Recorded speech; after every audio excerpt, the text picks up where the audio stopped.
Bismillahirrahmanirrahim. Assalamualaikum warahmatullahi wabarakatuh.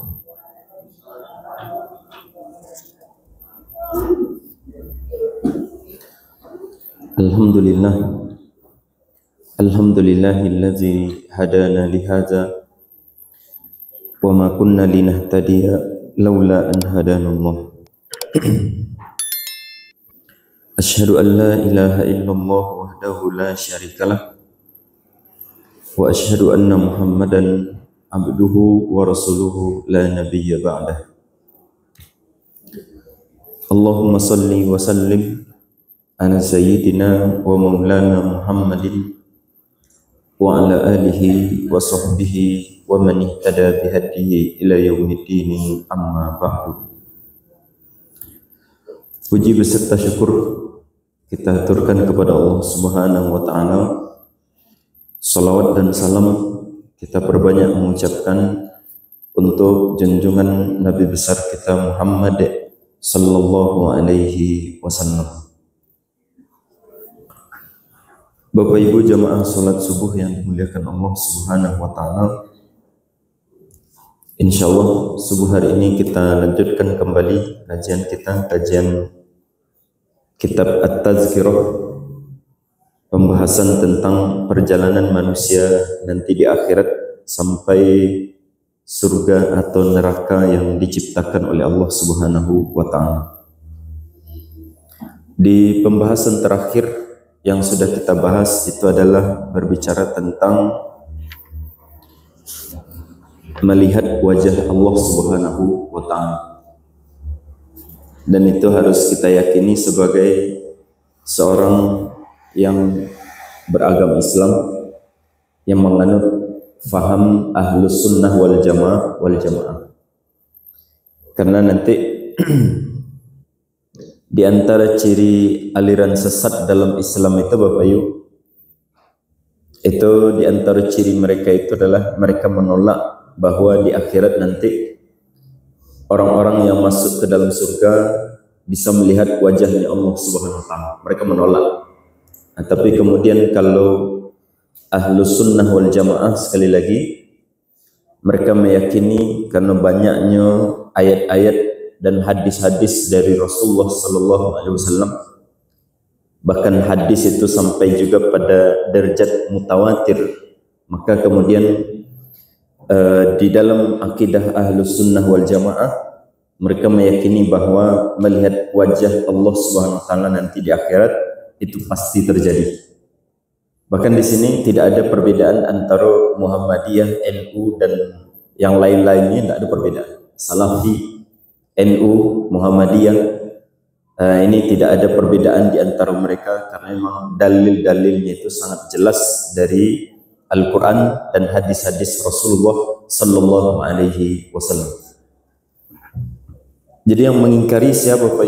Yang mengingkari itu adalah kelompok yang namanya Mu'tazilah. Kelompok Mu'tazilah ini memang mereka meyakini bahwa Allah Subhanahu wa taala itu tidak bisa kelihatan baik di dunia ataupun di akhirat. Tidak bisa sama sekali. Tapi kemudian kalau ahlus sunnah wal jamaah, apapun nanti kelompoknya dalam ahlus sunnah ini, NU, Muhammadiyah, kalau kita di Indonesia ini, mereka sadonya sepakat bahwa melihat Allah itu nanti terjadi nanti di akhirat. Hanya saja ketika awak di dunia aku Bapak ya, walaupun awak yakin, saya yakinnya bahwa nanti manusia bisa melihat Allah Subhanahu wa taala, tapi yang tidak boleh itu adalah, yang haram itu adalah awak membayang-bayangkan ba'amudnya Allah. Itu tidak boleh. Dan ini berulang-ulang kita sampaikan, jangan sampai nanti awak membayangkan Allah itu cahaya. Cahaya itu hijabnya Allah Subhanahu wa taala.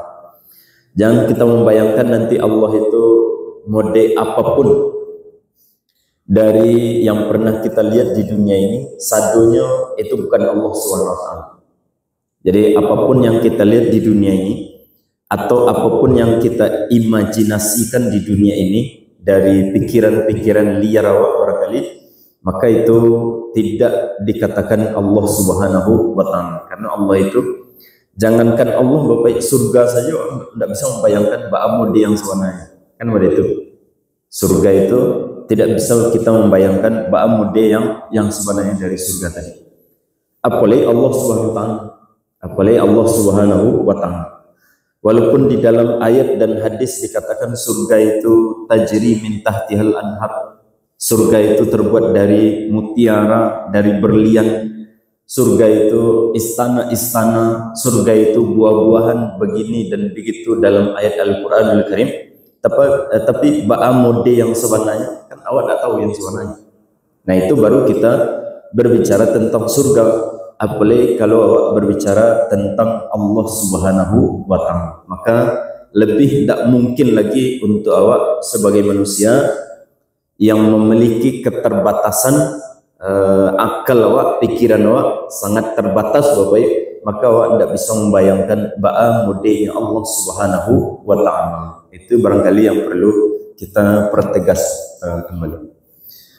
Nah, Bapak Ibu adalah karena Allah Subhanahu wa taala, setelah penulis membahas tentang melihat Allah Subhanahu wa taala, maka penulis membahas tentang bab majaa fi atfalil muslimina wal musyrikin.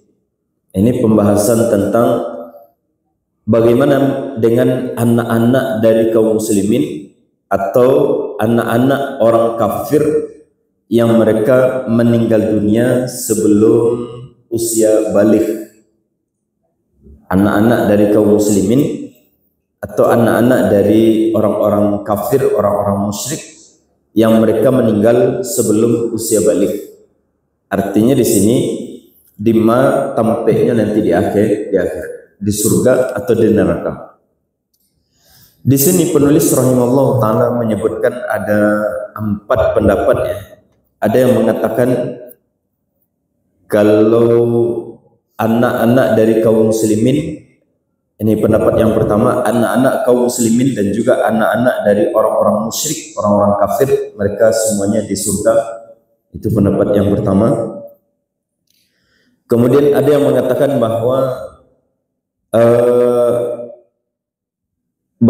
anak-anak dari orang-orang Islam dan anak-anak dari orang-orang musyrik ini tidak ada yang tahu di mana nanti posisinya di akhirat. Itu pendapat yang kedua. Kalau pendapat yang pertama, mereka mengatakan bahwa mereka itu nanti di dalam surganya Allah. Pendapat yang kedua, mereka mengatakan bahwa tidak ada yang tahu.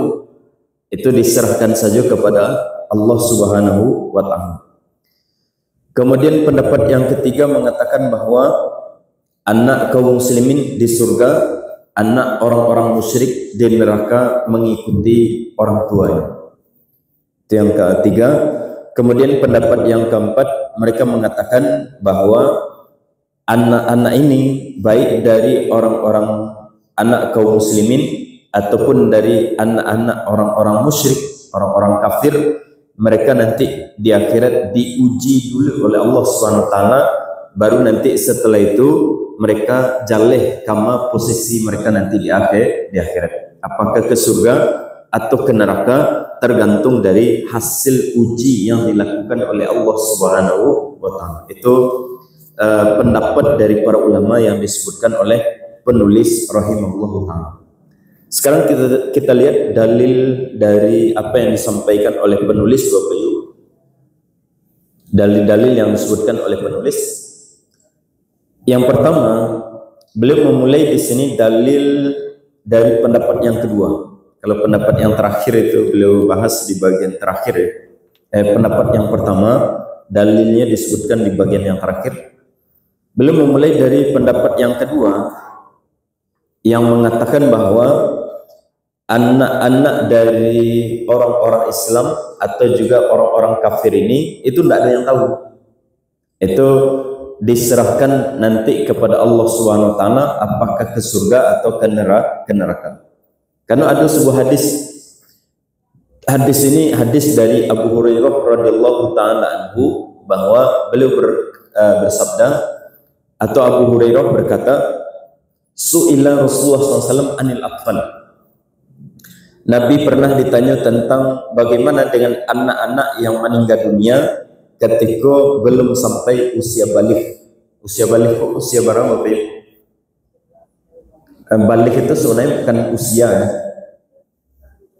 Balik itu sebenarnya ciri-ciri fisik. Ciri-ciri fisik.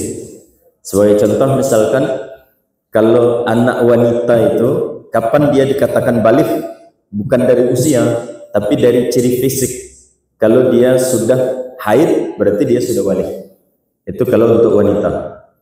Kalau untuk laki-laki ciri fisiknya apa, Pak? Ciri fisiknya itu adalah sudah mimpi basah. Nah, itu ciri fisik dari anak laki-laki ketika dia dikatakan sebagai balik.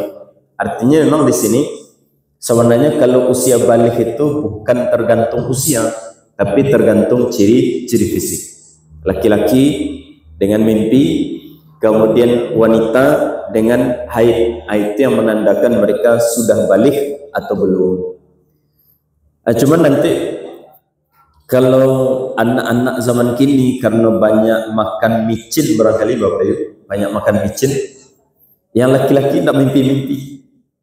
Atau yang wanita terlalu capek haidnya, atau bisa jadi lambek haidnya barangkali. Maka oleh para ulama itu dibatasi kalau anak itu sudah sampai pada usia 15 tahun, maka mimpi tidak mimpinya, haid tidak haidnya, maka dia sudah wajib dikatakan sebagai balik.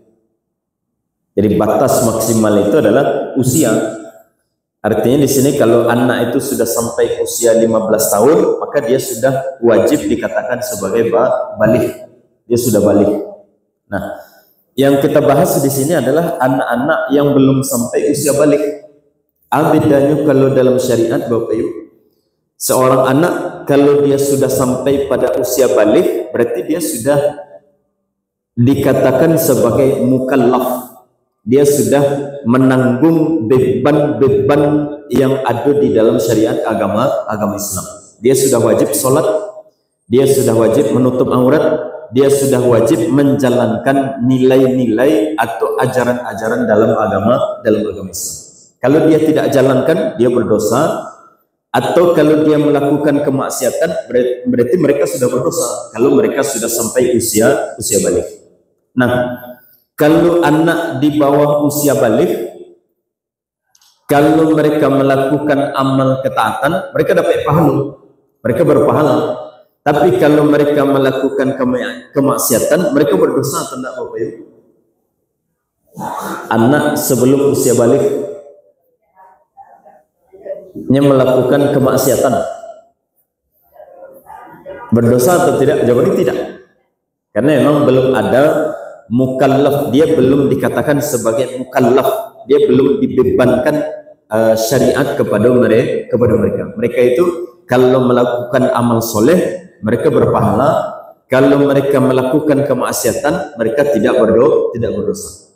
Nah, ini anak-anak ini kalau mereka meninggal dunia sebelum sampai usia balik, nanti keadaan nanti di akhirat Bapak. Nah, ini yang dibahas oleh penulis rahimahullah ta'ala. Maka pendapat yang kedua tadi mengatakan bahwa para ulama di sini, atau pendapat yang kedua ini mengatakan bahwa tidak tahu bahwa posisinya nanti di akhirat itu diserahkan saja kepada Allah SWT. Mereka memilih untuk namanya tawakuf. Tawakuf itu tidak mau berbicara, tidak mau membahas-bahas. Nanti anak-anak tadi yang meninggal dunia sebelum usia balik tadi, nanti nasibnya di akhirat itu diserahkan saja kepada Allah Subhanahu wa Ta'ala. Dalilnya Bapak Ibu, dalilnya itu adalah yang tadi kita sebutkan. Nabi pernah ditanya tentang anak-anak yang meninggal dunia sebelum usia balik. Faqala, maka Nabi SAW bersabda, Allahu a'lamu bima kanu amilin. Allah jauh lebih tahu tentang apa yang akan mereka kerjakan. Yang dimaksud dengan yang akan mereka kerjakan di sini Bapak Ibu oleh sebagian ulama tadi, itu adalah kalau sekiranya anak tadi diberikan umur yang panjang, nah yang akan mereka lakukan itu Allah yang Maha tahu. Sehingga dari situlah kemudian Allah SWT memutuskan anak ini ke surga atau ke neraka kalau mereka diberikan umur panjang. Jadi Allah diserahkan saja urusannya itu kepada Allah SWT. Dianggaplah anak itu nanti diberikan umur yang panjang oleh Allah SWT.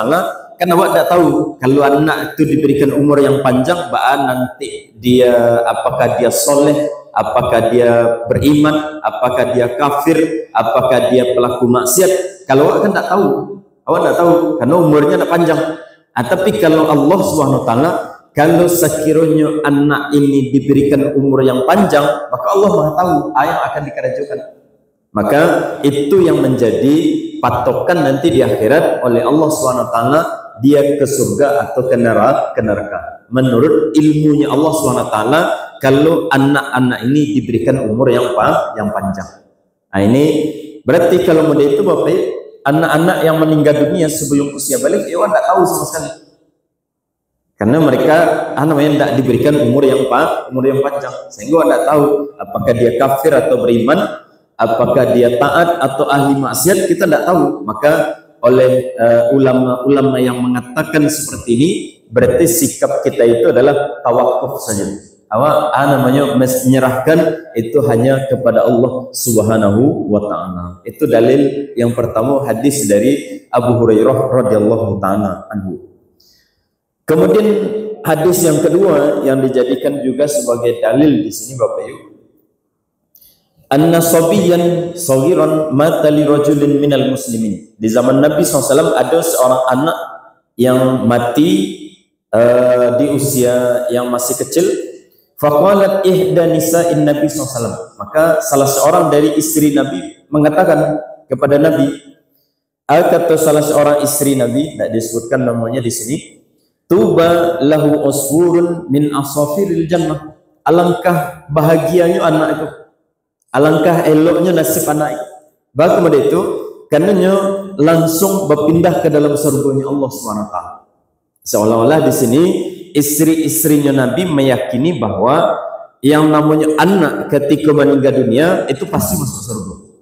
Sehingga itu yang dikomentari oleh istri Nabi SAW, alangkah bahagianya anak itu. Awak edik diberikan umur yang panjang oleh Allah, alun tentu awak sampai ke surga. Tapi anak itu meninggal dunia dan belum sampai pada usia balik, dia sudah masuk ke dalam surganya Allah Subhanahu wa Ta'ala. Faqala Nabi SAW, maka Nabi memberikan tanggapan. Kata Nabi SAW, wa mayudrika, dari mana engkau tahu dia ke surga atau tidak? Kata Nabi SAW. Kemudian Nabi melanjutkan, innallaha khalaqal jannata wa khalaqalaha ahlan. Sesungguhnya Allah SWT menciptakan surga dan menciptakan siapa yang akan menjadi penghuni surga. Wa khalaqan nara wa khalaqalaha ahlan, dan menciptakan neraka dan menciptakan juga siapa yang akan menjadi penghuni dari neraka. Seolah-olah dari hadis ini Nabi SAW membantah istri Nabi tadi yang mengatakan bahwa anak tadi pasti masuk surga. Kata Nabi SAW, dari mana engkau tahu? Dari mana tahu? Allah menciptakan surga, itulah ada penghuni-penghuninya. Allah menciptakan neraka dan itu sudah ada penghuninya. Anak tadi tidak ada yang bisa mengetahui kecuali hanya Allah Subhanahu wa Ta'ala. Nah, ini dua dalil inilah lebih kurang yang dijadikan oleh ulama yang mengatakan kita tidak tahu nasib anak itu di surga atau neraka, baik anak-anak kaum muslimin atau anak-anak dari orang-orang kafir, itu diserahkan saja kepada Allah Subhanahu wa Ta'ala. Ini pendapat yang pertama tadi atau yang kedua. Ini pendapat yang kedua. Kemudian pendapat yang ketiga Bapak Ibu. Kalau yang ketiga pendapatnya tadi Bapak Ibu, anak-anak dari kaum muslimin masuk surga, anak orang kafir masuk neraka. Jadi mengikuti orang tuanya masing-masing. Kenapa anak kaum muslimin masuk surga? Ya karena orang tuanya masuk surga. Dan kenapa anak orang kafir masuk neraka? Karena orang tuanya masuk neraka. Di sini ada dibawakan hadis oleh penulis rahimahullah taala, tapi hadis-hadis ini kemudian lemah ya, sehingga wallahu alam itu tidak bisa dijadikan sebagai dalil di saat ada pendapat yang lain yang memiliki dalil-dalil yang kuat dari Rasulullah Sallallahu Alaihi Wasallam. Barangkali tidak perlu disampaikan.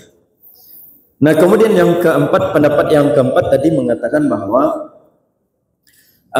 anak-anak kaum muslimin atau orang-orang kafir itu nanti diuji nanti di akhirat, dites.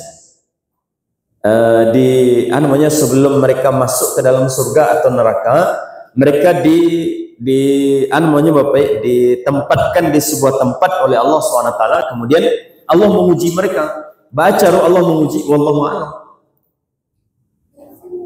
Sebenarnya itu bertolak belakang dengan prinsip hidup. Prinsip hidup itu apa, Pak? Prinsip hidup itu adalah bahwa dunia ini adalah manusia diuji, sampai akhirat itu adalah sampai manusia mendapatkan hasil dari ujian mereka di dunia. Itu prinsipnya. Prinsipnya itu sekali lagi, dunia ini adalah sampai awak diuji, akhirat itu adalah sampai awak mendapatkan hasil ujian. Sebenarnya prinsipnya itu. Tapi kemudian karena anak-anak tadi meninggal dunia sebelum sampai pada usia balik, maka nanti berarti mereka selama di dunia alun teruji. Mereka belum teruji apakah dia beriman atau kafir, dia ahli maksiat atau ahli orang taat. Dia belum teruji, maka nanti oleh Allah SWT diujilah mereka nanti di akhirat. Nah, ini pendapat yang keempat yang disebutkan oleh penulis rahimahullah ta'ala. Ada dalilnya Bapak Ibu. Dalilnya itu adalah sebuah hadis yang diriwayatkan atau yang berasal dari Abu Sa'id Al-Khudri radhiyallahu taala anhu. Beliau mengatakan, qala Rasulullah SAW, Nabi bersabda, fil halik fil fatrah wal ma'tawah wal maulud. Nabi pernah bersabda tentang orang-orang yang meninggal dunia di masa fatrah. Yang kedua, wal mu'tawah. Al mu'tawah ini orang-orang yang meninggal dunia ketika melahirkan. Yang ketiga, wal maulud, dan orang-orang yang meninggal dunia ketika mereka usianya belum sampai usia balik. Nah, kita lihat, yaqulu fil halik fil fatrah. Nabi bersabda tentang orang-orang yang meninggal dunia di zaman fatrah. Zaman fatrah itu apa, Bapak Ibu? Zaman fatrah. Jadi Nabi menyebutkan di sini ada tiga yang dibahas oleh Nabi di sini. Ada orang yang meninggal dunia di zaman fatrah, ada orang yang meninggal dunia karena melahirkan, ada orang yang meninggal dunia sebelum sampai usia balik. Itu dijelaskan satu persatu oleh Nabi. Nah, yang pertama, orang yang meninggal dunia di zaman fatrah. Maksudnya zaman fatrah, Bapak Ibu. Nah, zaman fatrah itu maksudnya adalah orang-orang yang meninggal dunia di satu zaman yang zaman tadi kosong dari kenabian, kosong dari dakwahnya Nabi, kosong dari kenabian. Tidak ada Nabi yang diutus oleh Allah SWT, dan tidak ada juga dakwah Nabi berkembang di tempat tadi. Jadi memang manusia tadi buta sama sekali dari ajaran Islam, dari ajaran yang benar. Sebagai contoh misalkan kakek Nabi kakek Nabi atau ayahnya Nabi, ibunya Nabi Sallallahu Alaihi Wasallam. Itu kan mereka itu Bapak hidupnya lah ada Nabi diutus oleh Allah SWT. Jawabannya belum. Karena Nabi kan anak-anak cucu mereka. Nabi belum diutus. Nabi Muhammad belum diutus. Nabi yang sebelumnya yaitu Nabi Ismail dan Nabi Ibrahim alaihissalam itu jauh jaraknya ke belakang. Sedangkan mereka sudah Makkah itu sudah menjadi Bapak Ibu para penyembah terhadap berhala. Mereka adalah orang-orang musyrik. Mereka hidup dengan kemusyrikan, mereka menyembah berhala. Ada ndak dakwah yang mengajarkan ajaran tauhid di sana? Jawabannya tidak ada. Jawabannya tidak ada. Jadi ajaran Nabi sudah terputus, yaitu Nabi Ismail dan Nabi Ibrahim, ajarannya sudah hilang. Kemudian Nabi Muhammad yang akan diutus juga belum diutus, sehingga mereka bergelimang di dalam kesyirikan-kesyirikan tadi, dalam penyembahan terhadap berhala. Itulah yang dimaksud dengan zaman fatrah. Zaman fatrah itu adalah zaman kekosongan dari Nabi, zaman kekosongan dari dakwah dari Nabi. Jadi tidak ada yang mengajarkan ajaran-ajaran yang benar. Nah, itu yang dimaksud dengan zaman fatrah. Seperti misalkan kalau di Indonesia ada tidak zaman fatrah itu, Bapak Ibu? Orang-orang terpelosok ya. Orang-orang terpelosok yang ada di negara itu misalkan, mereka terpelosok mana? Nabi jaleh tidak ada yang diutus kepada mereka. Ajaran-ajaran Nabi alun sampai kepada mereka. Ajaran Nabi alun ada yang masuk kepada mereka. Alun ada yang datang ke situ, kemudian mengajarkan ikut Islam, wajib menyembah Allah SWT, tidak boleh melakukan kesyirikan. Sehingga ketika tidak ada yang mengajarkan, tidak ada yang menyampaikan kepada mereka ajaran-ajaran yang benar, mereka itu disebut sebagai ahlul fatrah. Ahlul fatrah namanya, orang yang hidup di zaman fatrah, zaman kekosongan dari dakwah yang benar.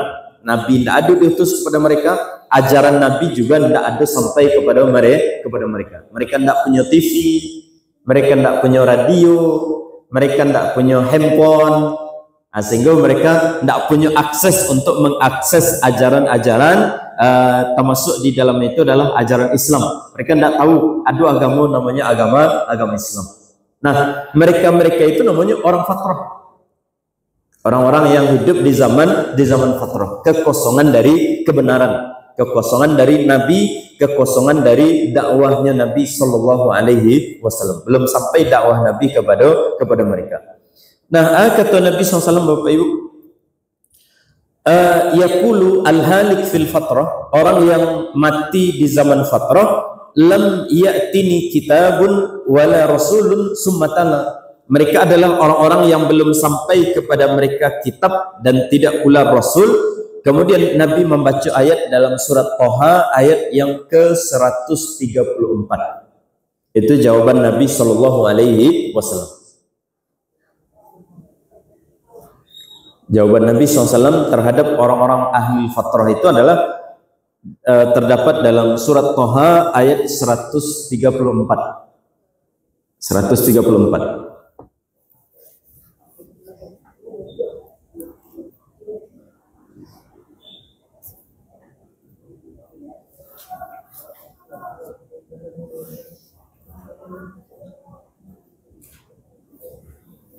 Ya, ada Bapak Ibu yang baca.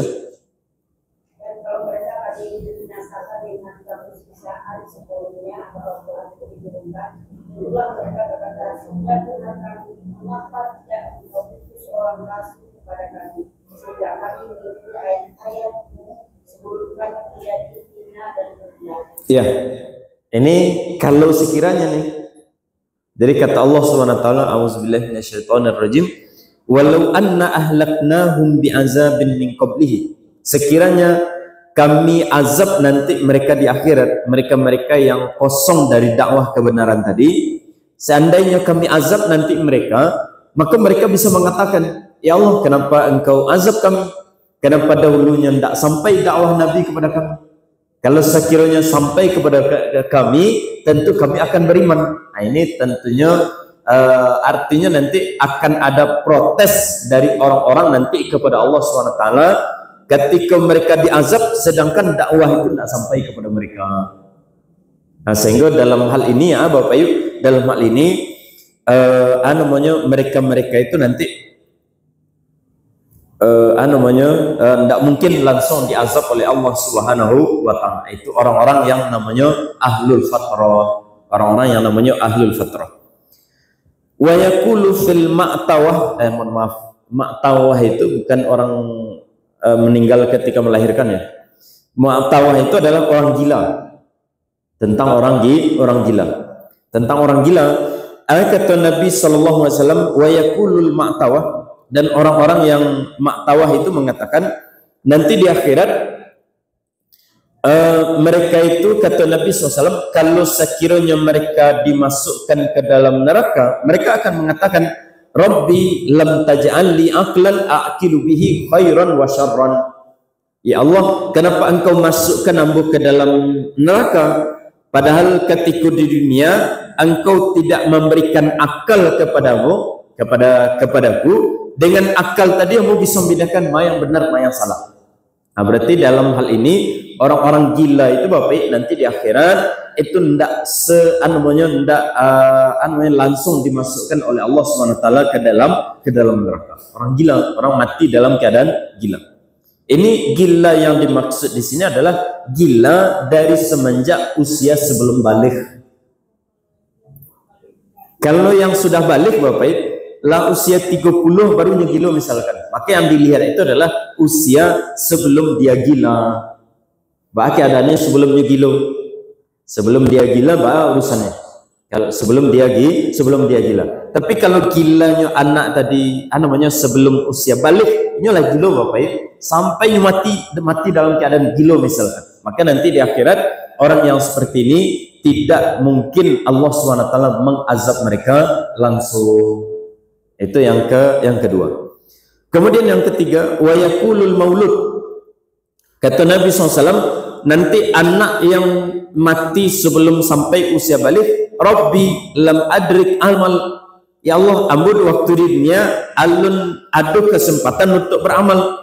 Faturfa lahum narun fayaqulu lahum. Maka kata Nabi SAW, neraka itu diangkat atas mereka. Fayaqulu lahum, maka kepada mereka tadi dikatakan rudduha wa adkhiluha, kembalikan mereka dari neraka, wa dukhuluha, dan masukkan mereka ke dalam surganya Allah Subhanahu wa taala. Jadi dalam hadis ini wallahu alam lebih kurang Nabi SAW mengatakan, kita lanjutkan baca hadisnya sedikit lagi Bapak Ibu. Fayarudduha aw yadkhuluha man kana fi ilmillahi sa'idan law adrakal amal wa yumsik anha man kana fi ilmillahi syaqiyan.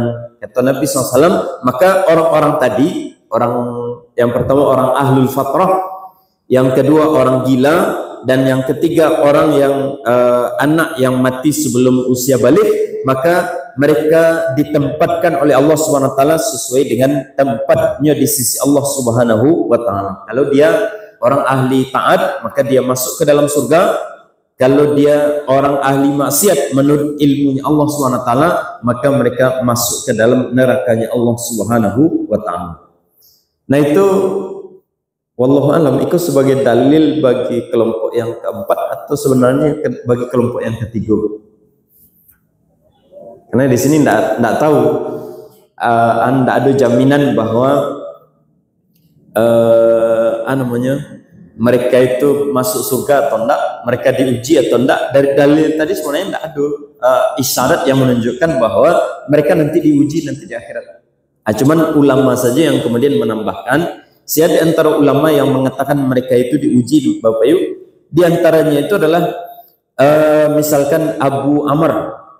Beliau mengatakan bahwa nanti orang-orang yang anak-anak yang meninggal dunia sebelum balik mereka diuji. Kemudian oleh ulama-ulama yang lain, termasuk kalau ulama kontemporer zaman kini, misalkan Syekh Al-Utsaimin rahimahullah ta'ala, mereka itu adalah termasuk bagian dari ulama-ulama yang mengatakan anak-anak ini nanti di akhirat diuji oleh Allah Subhanahu wa ta'ala, termasuk orang ahlul fatrah, termasuk orang gila yang gilanya itu sebelum usia balik. Nah mereka itu nanti diuji oleh Allah Subhanahu wa ta'ala. Nah kemudian baru kita lihat dalil yang dipakai oleh kelompok yang pertama, kelompok yang mengatakan bahwa anak-anak itu di dalam surga, baik orang kafir, baik orang beriman ataupun juga orang kafir. Pokoknya semua anak yang meninggal dunia sebelum usia balik, apakah orang tuanya kafir atau beriman, kafir atau mukmin, atau apakah orang tuanya itu ada yang kafir, ada yang beriman, Kan banyak loh kini Bapak Ibu suaminya kafir, istrinya beriman. Suaminya beriman, istrinya kafir. Bahkan semenjak zaman Nabi itu sudah ada. Nah, nanti keadaan mereka nanti di akhirat, maka ulama-ulama yang pertama ini, dan ini adalah jumhur dari para ulama, mereka mengatakan bahwa mereka nanti masuk ke dalam surganya Allah Subhanahu wa Ta'ala. Masuk ke dalam surganya Allah. Nah, kita lihat dalilnya Bapak Ibu. Di antara dalil itu adalah hadis yang dari Samurah bin Jundub dari Nabi SAW, bahwa Nabi SAW bersabda, "Ammar rajulul tawilul ladzi fi ar-rawdah fa Ibrahim wa ammal wildanu haulahu fa kullu mauludin yuladu 'alal fitrah." Nabi pernah namanya Bapak berjalan ke Sarugo ya, ketika Isra dan Mi'raj. Kemudian Nabi mencalik, ada Nabi Ibrahim, ada anak-anak. Ada Nabi Ibrahim, ada anak-anak. Maka kemudian kata Nabi SAW, adapun anak-anak tadi yang ada di dalam surga itu adalah, maka mereka-mereka itu adalah semua anak yang lahir di atas fitrah. Semua anak yang lahir di atas fitrah. Fakila, maka dikatakan kepada Nabi SAW, fakila ya Rasulullah, wa auladul musyrikin, bagaimana dengan anak-anak orang musyrik, apakah mereka juga fitrah juga? Maka kata Nabi SAW, wa auladul musyrikin, dan anak-anak dari orang-orang musyrik mereka juga adalah orang-orang ahlul fitrah. Ini sesuai dengan hadis dari Abu Hurairah, Bapak Ibu, hadis dari Abu Hurairah, hadis ini sahih ya. Di mana kata Nabi SAW, kullu mauludin yuladu 'alal fitrah. Semua anak itu lahir dalam keadaan fitrah, dalam keadaan fitrah. Apa yang maksud dengan fitrah di sini Bapak Ibu? Bukan suci, bukan bersih. Banyak orang mengartikan setiap anak lahir dalam keadaan fitrah, artinya suci, bersih, tidak ada noda. Jangan, tidak. Yang dimaksud dengan fitrah itu adalah ada keimanan yang sudah yang sudah ada di dalam dada mereka. Fitrah di sini mereka sudah membawa iman. Iman dari mana dibawanya Bapak? Iman ketika anak tadi di usia 4 bulan itu Allah SWT mengambil persaksian kepada mereka. Mengambil persaksian kepada mereka. Persaksian tadi Bapak itu seperti dalam firman Allah Subhanahu wa taala. Maaf sebentar. Dalam surat Al-A'raf ayat 172. Dalam surat Al-A'raf ayat 172. Amba bacakan saja Bapak Ibu. Kata Allah Subhanahu wa taala, wa iz akhadha rabbuka min bani Adam. Ingatlah ketika Allah mengambil sumpah kepada bani Adam, anak cucu Adam. Min zuhuri, yaitu ketika anak tadi masih dalam kandungan di usia berapa Bapak? Di usia 4 bulan. Wa ashhadahum ala anfusihim. Kemudian Allah SWT mengambil persaksian kepada mereka. Kata Allah SWT, alastu birabbikum. Allah SWT bertanya kepada janin yang ada di dalam alam rahim. Ketika usianya itu adalah di usia 4 bulan. Kata Allah SWT, alastu birabbikum, bukankah saya ini Allah sebagai Tuhan kalian, Tuhan engkau? Maka anak-anak itu, janin-janin tadi mengatakan seluruhnya, qalu bala syahidna. Ya Allah, kami bersaksi bahwa engkau adalah Tuhannya kami. Engkau adalah Allah SWT dan engkau adalah Tuhan kami. Nah, anak tadi sampai nantinya lahir Bapak, dia masih membawa persaksian tadi. Alun-alun melakukan kesyirikan. Jadi persaksian itu masih ada. Kalau ada yang bertanya misalkan, Ustaz, kok ndak ada anak ketika lahir yang takana adanya bahwa di alam rahimnya pernah bersaksi, bersyahadat? Itu barangkali pertanyaannya. Karena anak-anak sadonya, kalau dalam hadis tadi atau dalam ayat ini, semua anak itu ketikanya di alam rahim, mereka bersaksi sadonya. Yang mereka persaksikan bahwa mereka mempersaksikan Allah itu adalah Tuhannya. Allah itu adalah sebagai Tuhan, mereka bersaksi, mereka bersyahadat. Cuman pertanyaannya gini, bahkan ndak ada anak yang ketika mereka sudah lahir yang takana adanya bahwa mereka pernah bersaksi. Bahkan ndak ada Bapak Ibu.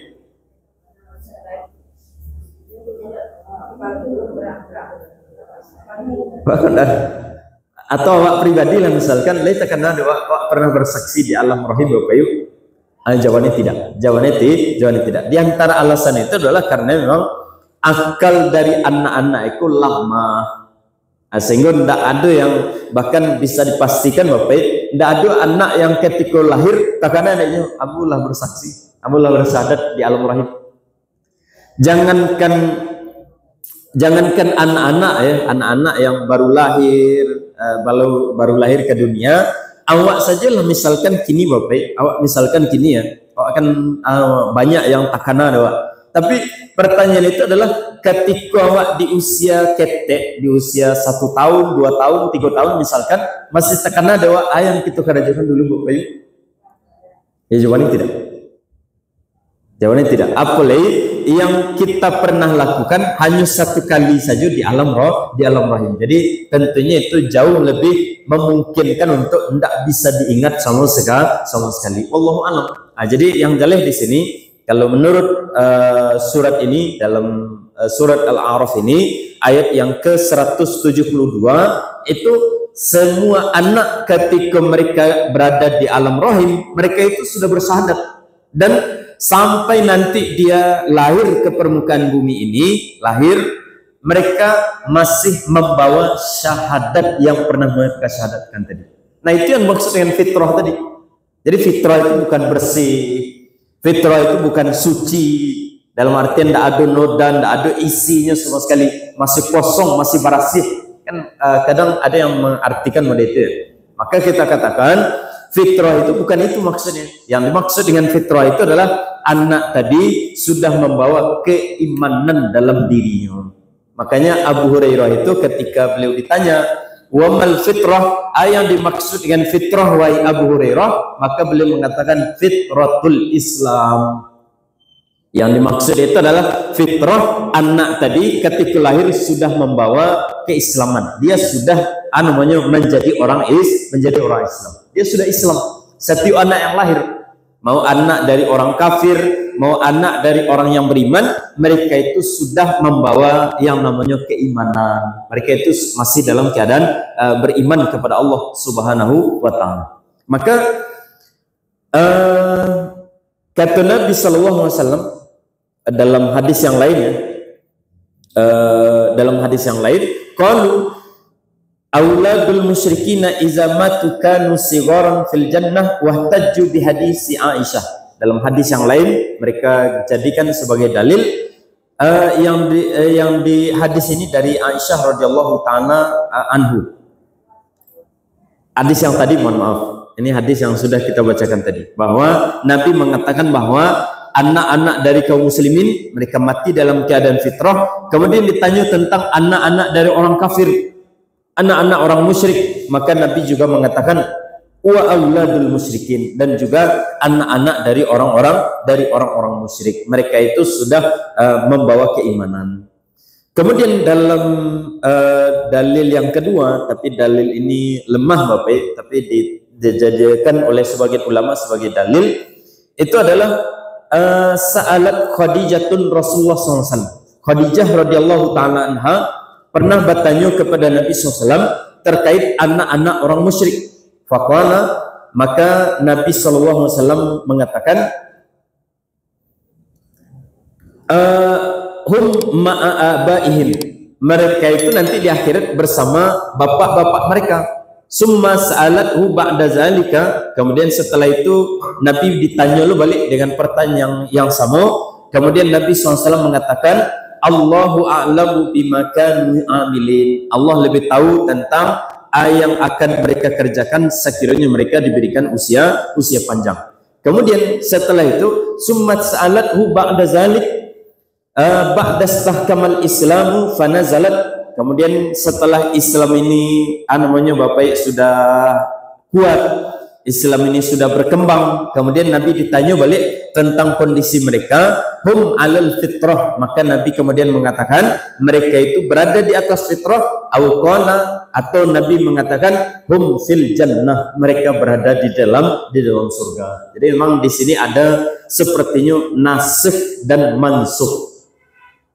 Nasikh dan mansukh Bapak Ibu, ada namanya ayat-ayat atau bukan ayat di sini, hadis-hadis yang hukum yang sebelumnya pernah disampaikan oleh Nabi mereka di neraka, tapi nanti di akhir-akhir hayat beliau mengatakan bahwa anak-anak yang meninggal dunia di usia sebelum usia balik, mereka itu adalah anak-anak yang masih dalam keadaan fitrah dan mereka itu masuk ke dalam surganya Allah Subhanahu wa taala. Nah, cuman perlu kita sampaikan sedikit Bapak Ibu, walaupun di sini